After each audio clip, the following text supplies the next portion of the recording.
कोल्हापूर महानगरपालिकेच्या आगामी निवडणुकीतील प्रभागनिहाय आरक्षण सोडत या सोडतीकडे इच्छुक उमेदवारांसह नागरिकांचे लक्ष लागलंय। 20 प्रभागातील 81 जागांसाठी आरक्षण निश्चित होत आहे। या सोडतीसाठी सुमारे 30 ते 40 अधिकारी आणि कर्मचारी नियुक्त करण्यात आले। यावर्षी प्रथमच 4 सदस्य प्रभाग रचना राबवण्यात आली। मागील आरक्षणाचा यावर कोणताही प्रभाव राहणार नाही। महापालिकेतील एकूण 20 प्रभागांपैकी 19 प्रभागात प्रत्येकी 4 सदस्य तर 20व्या प्रभागात 5 सदस्य निवडले जाणार आहेत। एकूण 81 जागांपैकी अनुसूचित जातींसाठी 11 तर ओबीसी प्रवर्गासाठी 21 जागा आरक्षित राहतील। उर्वरित जागा खुल्या प्रवर्गातील उमेदवारांसाठी असतील। प्रत्येक प्रभागात अ, ब, क, ड अशी रचना करण्यात आली।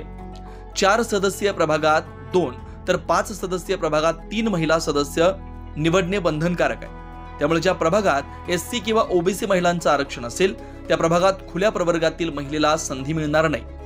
आता मिळालेल्या माहितीनुसार अनुसूचित जाती प्रवर्गातील 11 जागांची घोषणा, ओबीसी प्रवर्गातील 21 जागांची घोषणा, शेवटच्या प्रभागात 2 जागा, एसटी महिलांसाठी 6 जागांची सोडत, ओबीसी महिलांसाठी 6 जागांची सोडत, खुल्या प्रवर्गातील महिलांसाठी 24 जागांचं आरक्षण, उर्वरित जागा खुल्या प्रवर्गासाठी।